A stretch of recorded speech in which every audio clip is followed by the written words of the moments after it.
Good morning guys. Pakita ko sa inyo guys yung kalan juice oil yan guys. So baka akala nyo gasol yan. So hindi po gasol yan. Patuloy ko kayo ipakita sa aking live. Video live. Yan guys. So ito yung panggatong natin guys. Panggatong ng used oil ng mantika at used oil ng motor pinaghalo guys. Pwede paghaluin. So pwede po pag single lang panggatong ng used oil motor, pwede rin guys po used oil ng mantika. So yung panggatong natin guys, yan. So yan, panoorin nyo po na gaano kaganda ang apoy niyan guys, napakaganda siya.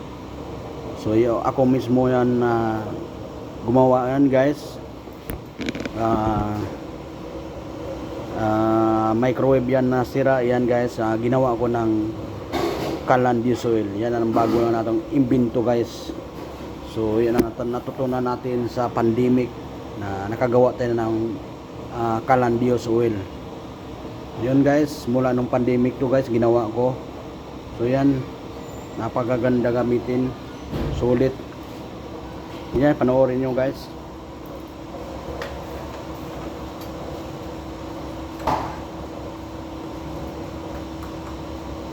Magluto tayo ng limpo ngayon guys. Dito natin i-grill. So panoorin nyo go guys paano pagluto sa grilled limpo.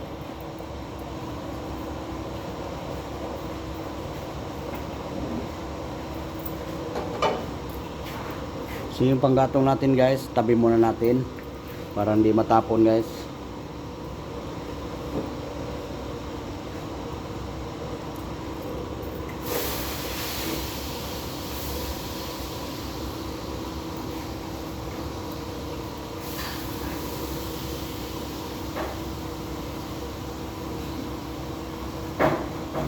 So yan, pakishare na lang po at sana sa mga sumusuporta sa akin at maraming salamat po sa inyo lahat. Sana patuloy kayo na sumusuporta sa akin, sana huwag kayong magsawa sumusuporta at maraming salamat po. Ito yung solusyon natin guys, nagmamahala ng gasol. So try nyo guys, napakaganda gamitin. Kung sa mga kababayan natin na marunong gumawa na kayo at subukan nyo guys yung magluto paano makatipid sa gasol guys at sa kahoy at sa uling. Napakaganda ito kaysa uling sa ano. So yan sa mga pangpalambot guys. Ayan, sobrang init na siya. So yan, panoorin nyo guys. So ito yung solusyon guys sa nagmamahalan ng gasol. Panoorin nyo palagi yung mga video ko guys. Halos araw-araw ako nagbibideo para maraming mga kababayan natin mainggan nyo na gumamit o gumawa. So simple lang yan, no welding, simento lang gamit natin guys, saka tubo ng DIY yan guys, ginawa ko na microwave na sira, pwede gamitin. Pwede rin sira na single bar, single kalan, burner, pwede may sira kayo ng single burner o double burner, pwede nyo gawin guys. So simple lang gawin yan guys, napakasimple lang.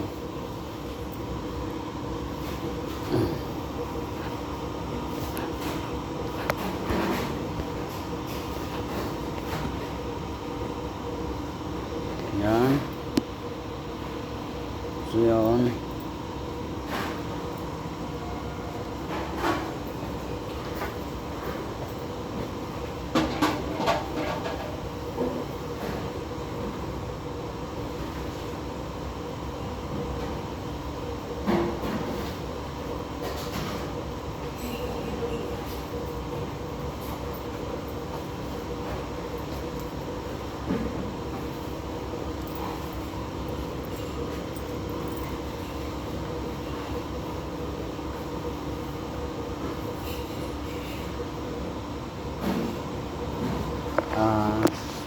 Papakita ko yun sa inyo guys, yung lagayanan ng langis.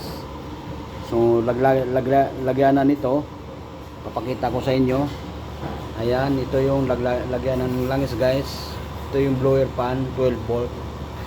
Ayan, patungo dito sa may container. Yan. So yan, patak-patak lang siya guys. Ang konsumo ng used oil ng mantika, Kaland used oil. Patak-patak lang siya guys. Yan ang konsumo guys. Napaka tipid dito. So sana may dami pang maingganyo nito sa Luzon, Visayas, Mindanao, lalo na sa probinsya. Napaka simple lang, napakadali lang gamitin guys.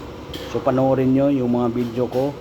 Sana tiwala kayo sa akin. At kasi maraming nagtatanong paano magsindi. So panoorin nyo guys tuwing nagbibideo ako, at huwag nyong palampasin. Parang sakali na mayroon kayong Kaland used oil, madali lang magsindi pag lato na nakita nyo yung mga video ko. So yan guys, panoorin nyo guys. Magluto tayo ng limpo, na grilled limpo.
So yan guys, dito lang po ang video. Sa nakita nyo na paano magluto ng grilled lamb po dito sa Calandios Well. So yan, maraming salamat po.